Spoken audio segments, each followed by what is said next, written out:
ठाकुर जी अब धीरे धीरे 3.5 वर्ष के हो गए, और जैसे ही 3.5 वर्ष के भय महाराज, मानो जैसे उनके शरीर में स्प्रिंग एक्टिवेट हो गई हो। इतना ऊधम मचाते हैं, इतना ऊधम मचाते हैं, पूरी गोकुल की नाक में दम कर रखा ठाकुर जी ने। यशोदा मैया ने लाल जी को नूपुर पहना रखे। सवेरे जैसे ही ठाकुर जी उठते हैं, नूपुरों की आवाज आती है तो यशोदा मैया तुरंत रसोई घर से दौड़ के जाती है लाला के पास। लेकिन ठाकुर जी इतने चतुर हैं, यमुना तट पर जाते हैं और नूपुरों में बालू भर लाते हैं कि कल नूपुर आवाज नहीं करेंगे, सुबह उठ के हम घर से भाग जाएंगे कहीं और, मैया को पता ही ना चलेगी। ऐसा उदम मचा में अब ठाकुर जी वो लीला कर रहे हैं जिस लीला पर देवताओं को भी विश्वास नहीं हो रहा है। ऐसी लीला ठाकुर जी कर रहे हैं कि किसी को भरोसा ही नहीं हो रहा कि जगत नियंता जगदाधार ये कर सकता है। और ठाकुर जी क्या करते हैं? बोले ये मत पूछो क्या करते हैं, यूं कह रहे हैं क्या नहीं करते। जो माता पिता अपने बालकों को बहुत ऊधमी समझते हैं, बहुत बड़ी कृपा है ठाकुर जी की कि आपके घर ठाकुर जी जैसे ऊधमी बालक नहीं है। ऊधमों के सिरमौर हैं ठाकुर जी। कैसा ऊधम मचाते हैं? नहा धो करके ठाकुर जी सवेरे तैयार होते हैं, सबसे पहले गैयाओं के पास जाते हैं। मैया कहवे लाला नहा धो के सबसे पहले गैयान को प्रणाम करवे जा, गैयान को स्पर्श कर फिर कछु करियो। ठाकुर जी गैयाओं को प्रणाम करने जाते हैं। जैसे ही देखते हैं कि कोई गैया बैठी है, सो ठाकुर जी कहें अरे अरे मैया या गैया को आलस आ गयो, या को आलस दूर कर दूं। सो बैठी हुई गैया के ठाकुर जी सींग पकड़ लेते हैं और सींग पकड़ करके अपनी ओर खींचते हैं। दूसरी तरफ से सींग बलराम जी पकड़ लेते हैं। अब ऐसे सींग पकड़ करके ऐसे ऐसे गैया के सींग हिलाते हैं। अब बैठी रहती गैया थोड़ी देर तो कोई बात नहीं, जैसे जोर जोर से हिलाना प्रारंभ करते हैं सोई गैया खड़ी हो जाती है। और जैसे गैया खड़ी होती ठाकुर जी लटक जाते हैं सींगों से। अब ठाकुर जी को तो बढ़िया झूला बन गया, गैया की सींगन पे झूल रहे। थोड़ी देर तो गैया इधर से उधर ठाकुर जी को झुलाती रहती है, लेकिन थोड़ी देर बाद जैसे ही ठाकुर जी की पकड़ कमजोर होती है, गैया को पता चल जाए कि अब लाला गिरवे वारो है। तो गैया भी इतनी चतुर कि वो गोबर में ही जाके खड़ी हो गए। ठाकुर जी के इन्हें आगे को चल, मैं गोबर में है जाऊंगो। गैया के ना अब तो मैं यही खड़ी रहूंगी, तुम गोबर में ही गिरो। और सोई ठाकुर जी को हाथ छूट जा, मैया मैया बचाइयो, देख जे गैया मुंह को गोबर में फेंक रही है। अब मैया जब तक बचावे आवे तब तक तो लाल जी के हाथ छूट जाएं और ठाकुर जी गले गले तक गोबर के ढेर में जाके गिर जाएं। पर यशोदा मैया निकाले, कितनों सजाए लो, कितनों ए लाला तू वैसे ही कारो, ऊपर ते मैं तो को बढ़िया सुंदर बना के रखूं, लेकिन तू घूम फिर के गोबर में ही आके चौ खेले। मोकू तो लगे तू पूर्व जन्म को सूकर दीख है। ठाकुर जी मंद मंद मुस्कुरा रहे, हाँ मैया जे बड़ा भगवान को अवतार भयो ना, जाने पृथ्वी की रक्षा करी हिरण्याक्ष थे। भैया बोली हाँ वो मैं ही तो हतो, मैं जय जय हूं मैया, वो बड़ा भगवान ही जय जय, वही जय जय तेरे यहाँ लाला बन के आयो है। यशोदा मैया के बातन ने मत बनाए कर, नेक नेक बड़ो है क्यों बोलवो सीखो, ऐसी बात बनावे, जय जय बोले अपने आप पे, नावे धोवे है ना है, मोह पहुंचे ना है, मैं जय जय हूं। ऐसी मधुर लीला ठाकुर जी कर रहे हैं। आकाश में 33 कोटि देवता ये लीला देख करके अपने नेत्रों पर विश्वास नहीं कर रहे। ऐसे मधुर ठाकुर जी। एक दिन नंद भवन में गैया ब्याह गई। जैसे ही गैया ब्याई, ठाकुर जी जैसे ही गैया ब्याती है तो ठाकुर जी वहीं खड़े हो जाते हैं। और बंधुओं शास्त्रों में आज्ञा है कि गाय जब ब्याह रही हो, बछड़े को जन्म दे रही हो या बछिया को जन्म दे रही हो, उस समय गैया जो होती है वो दो मुखी हो जाती है। एक मुख तो सामने है, और जब जन्म देती है तो बछड़ा या बछिया उसका मुख जब बाहर आता है तो दो मुखी हो जाती है। ऐसी दो मुखी गैया की जब आप परिक्रमा करते हो तो पूरे ब्रह्मांड की परिक्रमा का फल प्राप्त होता है। तो ठाकुर जी का नियम है, नंद बाबा की उंगली पकड़ के खड़े रहे, जैसे ही गैया ब्यावे वारी हो तो बाबू सहलाते रहे, जैसे ही गैया ब्यावे वारी हो, जैसे ही बछड़ा बाहर आवे सोई ठाकुर जी वाकी परिक्रमा कर लें, परिक्रमा करके दंडवत प्रणाम करें, वाकी चरण रज को माथे से लगा में, और बछड़ा जन्म ले सो वाकू नवा में दुआ में, वाकू अपने गरे से लगा में। एक दिन ठाकुर जी जोर जोर से रोने लगे। बछड़ा जैसे ही जन्म लियो बछड़ा ने, ठाकुर जी रोने लगे। नंद बाबा शांत करा में नहीं माने, बलराम जी ने शांत करायो नहीं माने। यशोदा मैया बोले लाला का भयो, तू रो क्यों रोए? बोले मैया मेरे संग बहुत बुरा भयो। यशोदा मैया बोली कहा भयो? बोले गैया के बछड़ा ने जन्म लियो। मैया बोली तो वाह बछड़ा को मैंने मुंह खोल कर देखो, वाह के सबरे दांत ने करे आए। मेरे जन्म को 3 साल है गए, अभी तक 4 ही दांत न करे मैया, वो टूट जाए, रो रहे हैं अपने दांतन को, मेरे दांत चौना न कर रहे सबरे। बाप बछड़ा के जन्म लेते सबरे दांत आ गए, मेरे दांत चौने ही आ रहे हैं। यशोदा मैया ऐसी मधुर बात सुनकर के झूठी झूठी कहती, मैया कहती लाला तू दूध ना पीवे ना, पूरे दिन मक्खन खावे, मक्खन चीकनो होवे, दांत निकरे चिकनो है कि सुई पेट में चलो जाए, तो दूध पिए कर। चोटी पकड़ के रोते मैया मेरी चोटी चौना भर रही। बाप बलराम की चोटी देखो कैसी नागिन जैसी चोटी है वाकी, और मेरी चोटी कैसी है मैया, नेक सी पतरी सी। मैया बोल लाला तू दूध ना पीवे, दूध ते चोटी बढ़े। बलराम में देखिए ऐसा जग भर के दूध पीवे। सो ठाकुर जी दूध को पात्र हाथ में ले में, अपनी चोटी खोल ले में, और फिर चोटी पकड़ करके दूध पी में, और दूध पीते पीते नापते रहे कितनी बड़ी भई की ना भई अभी। ऐसी मधुर लीला ठाकुर जी करते हैं। ऐसी लीलाएं हैं ठाकुर जी की कि उन लीलाओं को सुनकर के जो ज्ञान के मार्ग को नहीं समझ पाते, जो वैराग्य के मार्ग को नहीं समझ पाते, जो ज्ञान और वैराग्य से ठाकुर जी को प्राप्त नहीं कर पाते, वो इन लीलाओं से ठाकुर जी के हो ही जाएंगे। ऐसी लीला है। भगवान ऊधम करते हैं, ठाकुर जी चोरी करते हैं, तो जैसे ही गोपी को पता चलती है आज उसके यहां चोरी हुई, तो गोपी को चिंता होती है क्यों मेरा मक्खन बढ़िया नहीं था, मेरे यहां क्यों नहीं करी। वो स्वयं भी चाहती है कि मेरे यहां लाल आमे, यहां आके चोरी करें, क्योंकि सब गोपियां जानती हैं कि ये श्री कृष्ण कौन है, साक्षात पर ब्रह्म है। कहीं ना कहीं चित्त में उनके में ये भाव आता है कि कृष्ण पर ब्रह्म है। गोपियों के यहां जा जा करके ठाकुर जी चोरी करते हैं। आहा, एक गोपी ने दूध में बढ़िया मिश्री डाली, और मिश्री डाल करके दूध औटायो, औटा करके दूध को जमा के दही बना दियो, मिष्टी दही, मीठो दही जमायो। और मीठो दही जमा करके गोपी ने ऐसी जगह रखो कि लाला को मिलेगा ही नहीं। कहां रखो?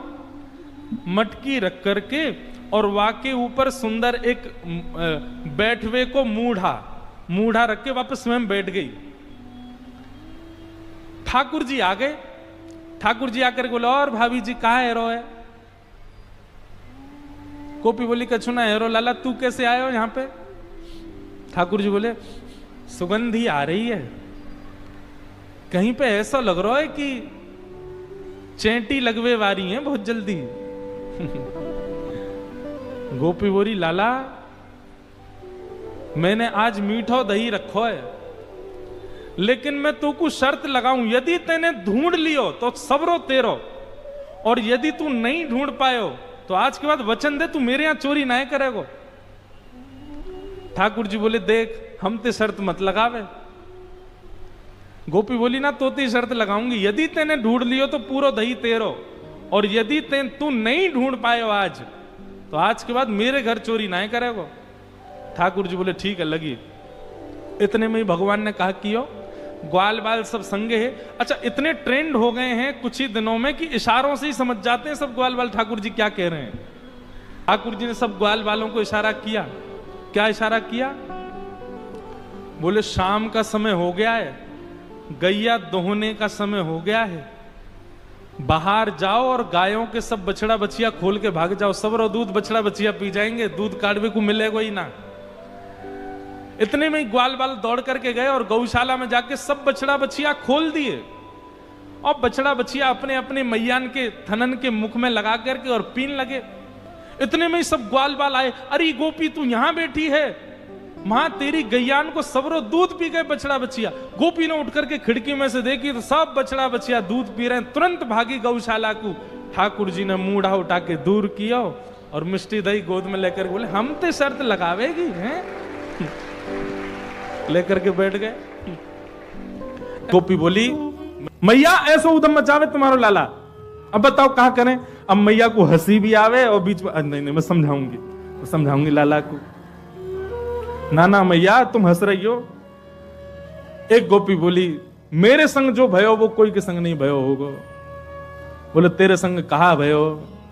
बोले मैया मेरे पतिदेव को जन्मदिन और तुम्हारा लाला सुबह सुबह आयो, आकर के मुझसे बोलो भाभी जी कहा कर रही हो। मैंने की लाला आज सत्यनारायण भगवान की पूजा, घर में भोग बना रही हूं, पंजीरी भून नहीं हूं। सब खड़े होकर के बोलो भाभी भोग मेरो ही लगा दे। तो सांची बताऊं असली जय जय तो मैं ही हूं, तू मेरो ही भोग लगा दे। जब पंजीरी मेरे सामने धर दे मैं बैठ के भोग लगा दूंगा, सबको बांट दियो। मैंने कि चल बाबड़े ऐसी आ जाए, सुबह सुबह नहावे धोवे है ना, जय जय बने हमारी जान को। सुमैया इतनो बुरो मान गयो, कहां तेजन कुत्ता के दो पिल्ला ने उठा लायो। मैं तो रसोई घर में लगी और सत्यनारायण भगवान ने सिंहासन पर बिठा गयो दोनों को। और जाते जाते बोल गो देख लियो अपने नकली जय जय को, देख ले एक बार। मैं दौड़ के गई, जाके देखी तो महाराज पिल्ला बैठे वहां पे। ऐसा उदम मेरो पूरो पूजा घर बर्बाद कर गयो, फिर तो चौका लगाना पड़ो मुझको। और इतने में या को मन भरो नहीं, सत्यनारायण भगवान कथा में आयो नहीं। फिर मैंने पूछवाई एक बालक से, मैंने अरे कन्हैया क्यों ना आयो। बोले भाभी जी वो तो बड़ो नाराज बैठो यो करो, यानी असली जय जय को अपमान क्यों, या कि घर को पानी ना पीऊंगा मैं। रात्रि में जब सब कार्यक्रम निपट गयो, पतिदेव मेरे 60 वर्ष के है गए, बहू सो रहे मैं सो रही, तब आयो तुम्हारो लाला। और कौन सी खिड़की में ते अंदर आयो, हमारे बिस्तर पे चढ़ के मेरी चोटी और उनकी दाढ़ी बांध के भाज गयो, गुर्र गांठ बांध के भाज गयो। रात में पतिदेव प्यास लगी, जैसे ही उठे उनकी दाढ़ी खिंचे, मेरी चोटी खिंचे। मैं कहूं कहा कर रहे हो, कहा कर, वो कहें कहा कर रही हो, दोनों कहा कर रहे हो, कहा कर रही हो, मैं निकल गए। सबरे बाल टूट गए मेरे पतिदेव के, जे उपहार दियो मेरे पति के जन्मदिन पे। मैया फिर हंसने लगी, समझाऊंगी। ऐसी ठाकुर जी की बाल लीला। लेकिन यशोदा मैया ने मन में सोची ये सबरी आ गई है, इनके सामने ना डांट तो दो लाला है। ठाकुर जी बुलाए, जोर की आवाज लगाई कन्हैया। ठाकुर जी सो रहे हैं पल्ला में। मैया ने जैसी आवाज लगाई है, ठाकुर जी घबरा के उठ गए। बोले मैया ऐसी जोड़ते तो कभी ना बुलावे मुझे। ठाकुर जी जोड़ते अपनी आंख मीड़ी तो महाराज सबरो काजर फैल गो। बड़े बड़े ठाकुर जी के नेत्रन में जगन्नाथ भगवान बन गए। अब सुबह सुबह बालक उठे तो बेचारो चलो तो जाए ना भाई, तो मैया की गोद चाहिए। ठाकुर जी जैसे तैसे उतर करके नीचे आए। इतनी भीड़, जितने आप बैठे उतनी गोपी होंगी। मैया तुमको काय को डांट रही है। अरे लाला ये सबरी गोपी तेरी शिकायत करें, तेने यूं कियो, या के घर यूं कियो। सब गोपियों के, अब देखो गोपियों ने जितने ठाकुर जी के ऊपर आरोप लगाए हैं, इनमें से कुछ ही सत्य हैं, बाकी तो गोपियों ने जबरदस्ती लगाए उल्हाने, ताकि लाला तो तोतरो है, बोलना जाने ना है, मैया डांट देगी वाको। ठाकुर जी को जब एक बात कही जाए लाला तू मक्खन चोरी करे, तो ठाकुर जी मन में आवे हाँ करूं तो हूं, पर जब ये बात कहे तू वाके पति की दाढ़ी आके चोटी ते बांध के मार, अब ठाकुर जी सोच रहे जे मैंने कब कियो, ये तो झूठ बोल रही है। तेने कुत्ता के पिल्ला ले जाके बैठा दिए जय जय की गद्दी पे। ठाकुर जी बोले जे मैंने कब कियो। अब ये सब मन में विचार करें। अब छोटो बालक जल्दी उत्तर दे नहीं पाए ठाकुर जी, यशोदा मैया डांटने लगी, तो ठाकुर जी तो रोने लगे। और रोते रोते मैया से बोल रहे हैं, मैया सवेरे हेते ही नंद बाबा बलराम जी के संग में गैया चरावे चलो जाऊं मैं। और 4 प्रहर तक बंसी भट में मैया धूप ताप गर्मी उमस और सबन को सहन करे तेरो लाला। ठाकुर जी ब्लैकमेल कर रहे हैं मैया है, और बीच बीच में सिसकारी भर भर के रो रहे हैं। शाम है जाए मैया, थको हारो मैं तेरी गैयान को समेट के लेके आऊं वापस, जैसे मानो इनके बिना गैया चरेंगी ही नहीं, ऐसी बात करें। और कितना छोटा सा हूं मैं, तू खड़ी है जाए तो को भी यूं देखूं मैं, इतना छोटा सा लाला और इनके ऊंचे ऊंचे छिकान पे टंगी भाई मटकी में कैसे निकाल सकूं मैया? तू अपने मन से विचार कर।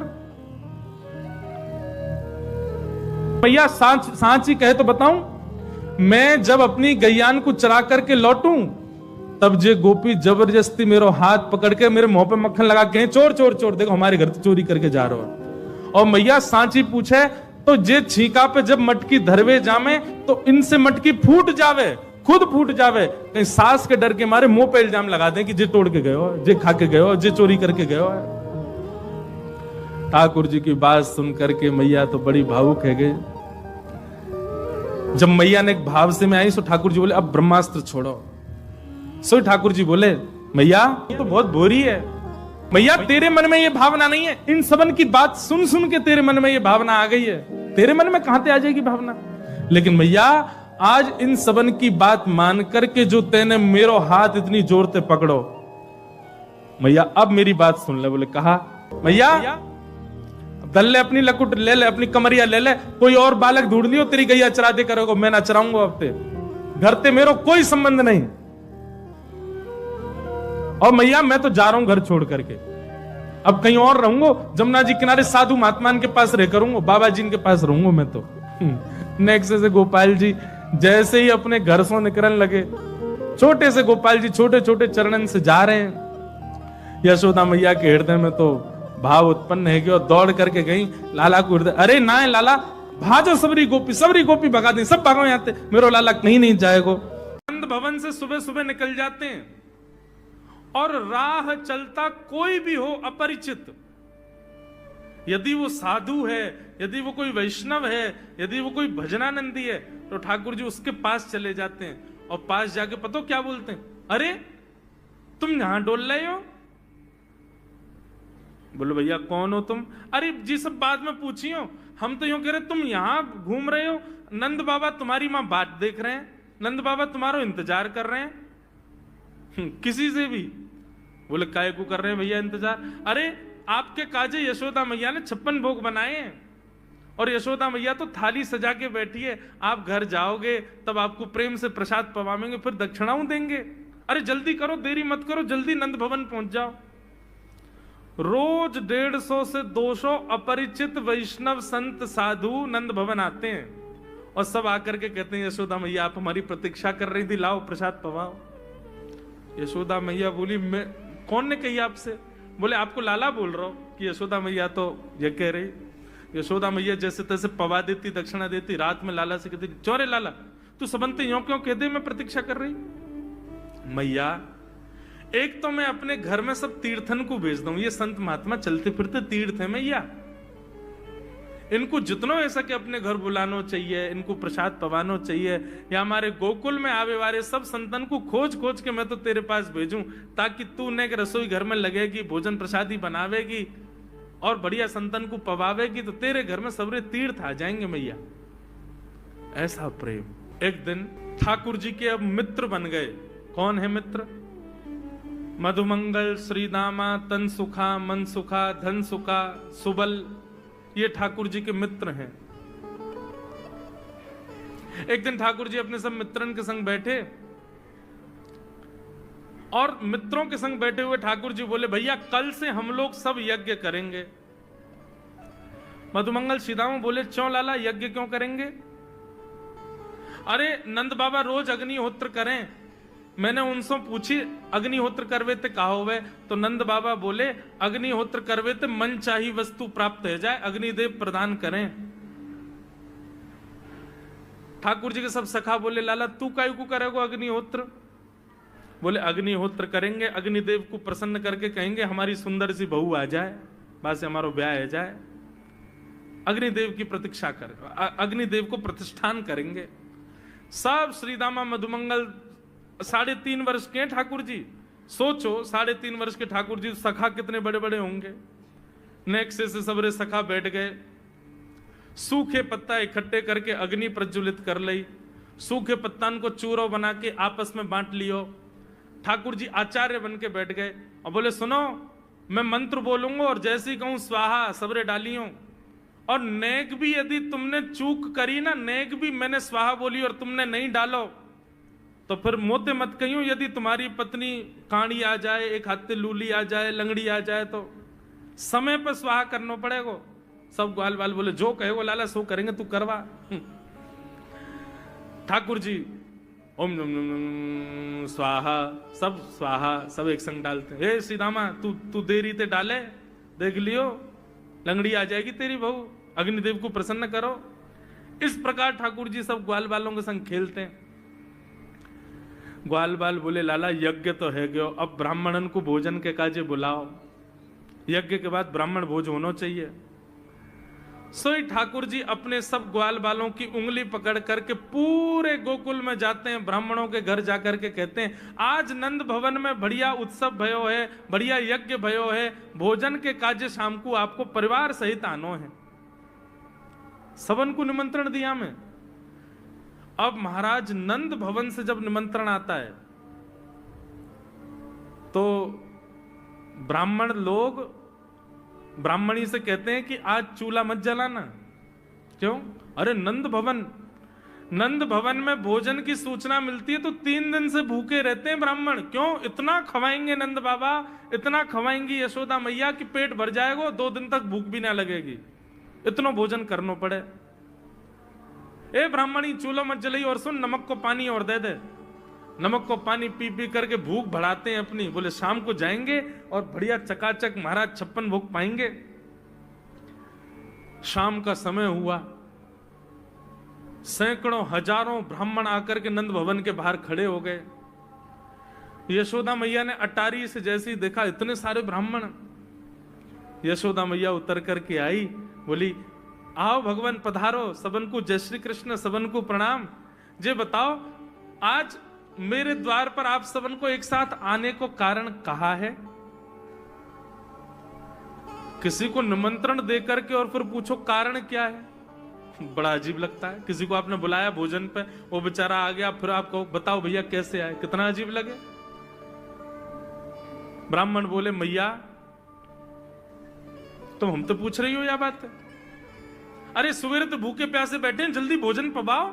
आपके यहां यज्ञ भयो, यज्ञ की पूर्ण आहुति की प्रसादी पावे आए हैं, और काई क्यों आए हैं?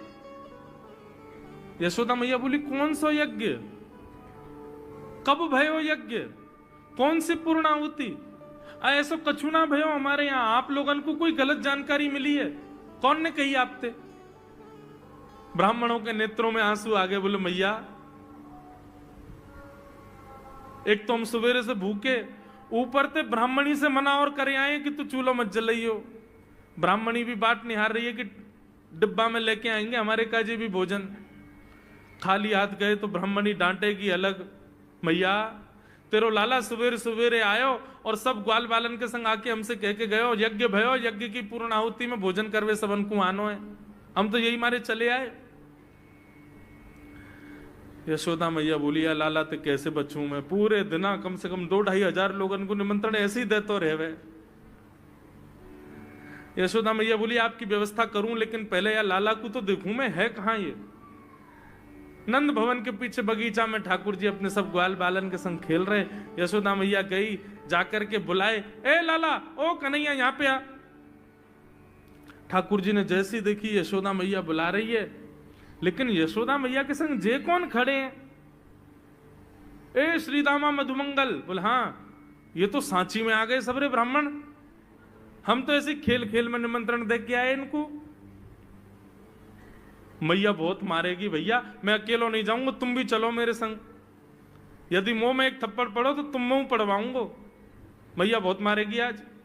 और मधुमंगल श्रीदामा जबरदस्ती उनको हाथ पकड़ के ठाकुर जी ले गए। हाँ मैया बता कहा कह रही? अरे लाला जो जो बड़ो है तो जा रहा हो, तेरे उधमन की सल ना है पड़े। कहा कियो तेने? बोले कहा कियो मैंने। ये सब कौन है? मोह का पतो कौन है? मैं ना जानू मैया इन्हें।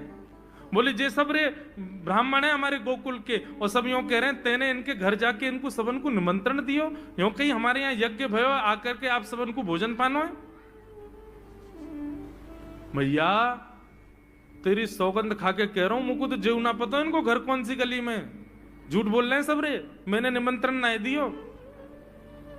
ब्राह्मण सब बोले मैया देखो कैसो सफेद झूठ बोल रहे हैं आपके आगे। मैया बोली सच बता तेने निमंत्रण क्यों दियो? तब ठाकुर जी बोले मैया बताऊं? बोले बता। बोले हम खेल खेल को यज्ञ कर रहे, वाह यज्ञ में सामग्री नहीं, वाह यज्ञ में मंत्र बोलवे वाले भी ना है, वाह यज्ञ में कोई ब्राह्मण भी ना हो, हम आपस में ही सब यज्ञ कर रहे। भाई यज्ञ के बाद ये मधुमंगल बोलो ब्राह्मण भोजन होना चाहिए, तो हमने इन ब्राह्मणों को न्योता दे दियो। मैया बोली अब ये ब्राह्मण आगे कहां पवाऊं? बोले मैया देख सीधी बात है, या में ज्यादा चिंता करवे की कोई बात ही ना है। जब बिना मंत्र के, बिना ब्राह्मणन के, बिना यज्ञ सामग्री के हमारो यज्ञ है सके, तो ऐसे ये भी खाली खाली दोना लेके बोलते हैं हाँ भाई रसगुल्ला बहुत बढ़िया बनो है, ये देखो ओ हो मोहन थार तो बहुत ही बढ़िया बनी है, सब्जी ते पूड़ी कितनी बढ़िया लग रही है, खाली पत्तल लगा दे, खाली दोना लगा दे, और भाव से ये लोग भी पालेंगे है क्यों भोजन, भाव को यज्ञ भाव को भोजन। ब्राह्मणों को बंधुओं गुस्सा, ठाकुर जी की लीला पे किसी को क्रोध नहीं आता, सब हंस जाते। पर यशोदा मैया आधी रात में रसोई बनाती है, सब ब्राह्मणों को पवाती है, और इतना बनाती है कि उनके घर भिजवाती है। मैया बोले लाला इतना काम करावे? बोले मैया तू बैठी बैठी ना मोटी है गई है, या हमारे मुंह को लगे, तू पूरे दिन लगी रहकर रसोई में कचू कचू बनाती रहकर। ऐसी ठाकुर जी की मधुर लीला। अगले दिन ठाकुर जी सवेरे उठे और देखने लगे यशोदा मैया देख तो नहीं रही, और ठाकुर जी चुपचाप गए महाराज जहां पर सारे मक्खन दूध दही रखे, वहां पहुंच गए गौरस भंडार में। और गौरस भंडार में एक मटकी के ऊपर से ढक्कन हटाए करके जैसे ही ठाकुर जी ने हाथ बोर के पानो प्रारंभ किया, सामने एक खंबा था, उसमें मणि लग रही थी। आज पहली बार 3.5 वर्ष की आयु में ठाकुर जी ने अपना प्रतिबिंब देखा। ठाकुर जी ने जैसे ही प्रतिबिंब में अपने रूप को देखा, अपने रूप को देख करके ठाकुर जी बोले हो तू भी आयो यहां चोरी करवे? अपने आप से ही बात कर रहे हैं ठाकुर जी। अरे मैंने कही तो हती अपने अपने घर में चोरी करनी है, तू दारी के मेरे घर में आगो चोरी करवे? ठाकुर जी अपने प्रतिबिंब से बात कर रहे हैं। अब गौरस भंडार में ठाकुर जी की आवाज गूंज रही थी, और वो गूंजते हुए रसोई घर में जा रही थी। रसोई में मैया ने सुनी, बोले ये लाला कहां थे बोल लो है, उठ गयो कन्हैया? मुझको पतो भी ना चली, नूपुरन की आवाज ना आई। मैया दौड़ करके गई तो देखा ढूंढते ढूंढते गौरस भंडार में ठाकुर जी अपने प्रतिबिंब से बात कर रहे हैं। कितनी सुंदर झांकी है ठाकुर जी की। ठाकुर जी मक्खन पा रहे हैं। बोले अच्छा अब आ तो गयो है यहां पे, लेकिन सुन चुपचाप चोरी करके भाग जाइयो, मेरी मैया बहुत मारेगी तो को। बाकू यदि पतो चल गई तू चोरी कर रहा है तो को उखलते मान देगी, मेरी मैया बहुत मारेगी, चुपचाप चोरी कर और निकल ले यहां से। ठाकुर जी चोरी की बात कर रहे थे, यशोदा मैया ने पीछे से सुनी, लाला ओ कन्हैया। ठाकुर जी घबरा गए, मैया कैसे आ गई? हाँ मैया कौन से बात कर रहे हो तू? अरे मैया देख हमारे घर में चोर घुसायो है। अपने प्रतिबिंब को दिखा करके ठाकुर जी कह रहे हैं देख मैया हमारे घर में चोर घुसायो, जे चोरी कर रहे हो हमारे यहाँ के मक्खन की, तुम्हें यहाँ को पकड़वे आयो हूं। नन्हे से गोपाल जी, बहुत मधुर लीला। मैया हंस भी रही है और क्रोध भी कर रही। बोले अच्छा जो चोरी कर रहे हो? बोले हाँ। चल याकू तो मैं पकड़ लूंगी, लेकिन जे बता तेरे हाथ में मक्खन कैसे लगो? तू तो याकू पकड़वे आयो ना। अब मैया याकी मैं कहा बताऊं, तेने मेरे हाथ में पद्म राग के ऐसे ऐसे बढ़िया कंगन पहना रखे हैं, कड़ूला पहना रखे हैं सोने के। जब मैं धूप में निकलूं ना तो धूप की किरण से मुंह को बहुत जलन है जाए हाथ में। तो कल मेरे सखा मधुमंगल ने मुझसे कही, बोले लाला जे जलन तेरी दूर रह जाएगी, तू मक्खन में हाथ बोर लियो अपनो, सोई तेरी जलन दूर रह जाएगी। या हमारे मैया जलन हटावे के काजे मैंने हाथ बोरो है। मैया बोली अच्छा चल लाला यहां तो तेरे जलन है रही, और यहां पे यहां मक्खन कैसे लगो? ठाकुर जी बोले मैया मैं अपनी जलन दूर कर रहा हूं, इतने में जन कहां थे एक मक्खी आके मेरे मुंह पे बैठ गई। बाकू उड़ावे के काजे मैंने जैसे मुंह पे हाथ किया सो मक्खन मेरे मुंह पे लग गो। मैया मैया बोली लाला तू चोरी भी करन लगो और अब झूठ भी बोलन लगो मुझसे। ठाकुर जी ने ग्वाल वालों से कहा भैया मिशन फेल हो गया, घर में तो चोरी नहीं कर पाए हम, अब दूसरे इनके घर में दावे बोलो। एक दिन महाराज ठाकुर जी का जब आतंक खूब बढ़ गया गोकुल में, सब गोपियों ने जाकर के मैया से शिकायत करी, बोले मैया अपने लाला को संभाल लियो, नहीं तो काउदना हम देख लेंगी और फिर हमसे मत कहियो कि तेने मेरे लाला से यूं क्यों कही। मैया बोली कहा क्यों मेरे लाला ने? गोपी बोली ये बस सुन लो और यूं बताइयो कहा ना करे तुम्हारो लाला। देख वे में 3.5 बरस को है, बाकी पेट में इतनी बड़ी बड़ी दाढ़ी है, बाकी मतलब बलवान है कि सब जानकारी है या कुछ छोटो बालक मत समझियो। गोपियों ने जाकर के अपनी अपनी दुख दर्द सुनाए मैया को। मैया बोली अरे भैया मेरे लाला को मक्खन की कोई कमी थोड़ी है, मेरे लाला को दूध की कोई कमी थोड़ी है, मेरो लाला चाहे तो मक्खन से नहावे, दूध में नहावे, इतना मक्खन दूध दही मेरे घर पे, तुम्हारे यहां क्यों चोरी करेगो? अरे कई बार बालकन को अपने घर को भोजन बढ़िया ना लगे, दूसरे के घरन को बढ़िया लगे, अगर बार ने तुम्हारे यहाँ की नेकाद मक्खन खा लिया तो वहां इतना रो क्यों रही हो? मैया आपको अपनो लाला बहुत सीधो लगे ना, हम बताएं कहा करे तुम्हारो लाला? स्वयं खावे हमको कोई दिक्कत नहीं, लेकिन या की एक पूरी मंडली है और पूरी रजिस्टर्ड मंडली है, बाल गोपाल चौर प्रचार प्रसार मंडल, ये घर घर जाके चोरी करते हैं। और मैया तुम्हें कहा बताऊं, जैसे ही कोई गोपी के नयो बालक होवे ना तो तुम्हारो लाला पूरे मंडल के साथ आवे और वह लाला के सिर पे हाथ धर के, छोटे से बालक के सिर पे हाथ धर के बस 1 वर्ष की प्रतीक्षा, फिर तुम भी हमारी मंडली में आ जाओगे। पूरे गोकुल में भय है तुम्हारे लाला को, स्वयं खावे, ग्वाल बालन को खवावे। मैया यहां तक भी बात समझ में आवे, ग्वाल बालन को खवावे, यो नहीं कि नेकाद मक्खन बच जाए तो रहम करके हमारे काज छोड़ जाए, वाकू बंदरन को खवा दे। यशोदा मैया आश्चर्यचकित होकर सुन रही है, बोले ये नेक्सो लाला ये करे? बोले हाँ मैया।